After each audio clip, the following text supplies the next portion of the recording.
Magandang umaga, Pilipinas. Narito ang magiging lagay at taya ng panahon ngayong Lunes, ika-6 ng Hulyo 2026. Sa kasalukuyan nga, ang minomonitor nating weather system sa ating Philippine Air Responsibility ay itong ang ridge of high pressure na nakapekto sa ating bansa, particular na dito sa extreme northern Luzon.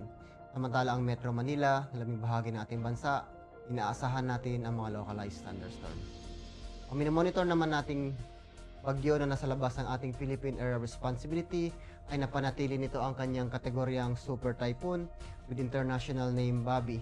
Kanina ng alas 3 ng madaling araw, ito'y namataan sa layong 2,355 km silangan ng southeastern Luzon. Ito'y bahagyang nag-intensify at may taglay na lakas na hangin na umaabot sa 215 km per hour sa gitna at may pagbugsong 265 km per hour. Ito'y inaasahan na kikilos pa-northwestward sa bilis na 15 km per hour.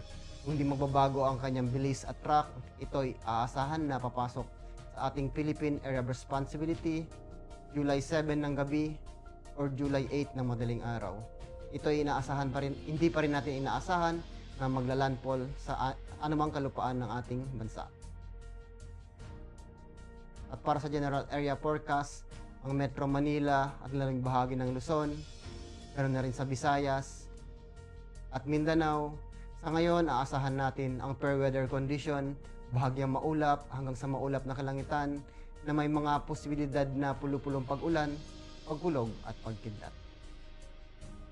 Para sa flight level wind chart, dito sa 2,500, ganun na rin sa 5,000 feet, aasahan natin ang mga bahagyang mahihinang hangin na nagmumula sa Hilaga Silangan hanggang Silangan dito sa Luzon at Visayas.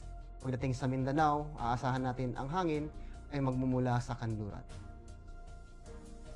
Para sa flight level wind chart naman na 10,000 feet at 18,000 feet, particular dito sa mga extreme northern Luzon at central Luzon, aasahan natin ang malakas na hangin na nagmumula Silangan. Pagdating naman dito sa Visayas, ang hangin ay nagmumula sa Hilaga Silangan. Pagdating naman sa Mindanao, bahagyang mahinang hangin pa rin na nagmumula sa may kanluran. Ang impact nito sa flight operation, dulot ng mga localized thunderstorm, aasahan natin ang Metro Manila at labing bahagi ng ating bansa, ang mga afternoon convective development producing gust fronts and heavy rain. Ang impact nito sa rotary, aasahan natin ang mga downbursts, strong gusts, and reduced visibility pose significant hazard, so avoid flight in seabees area.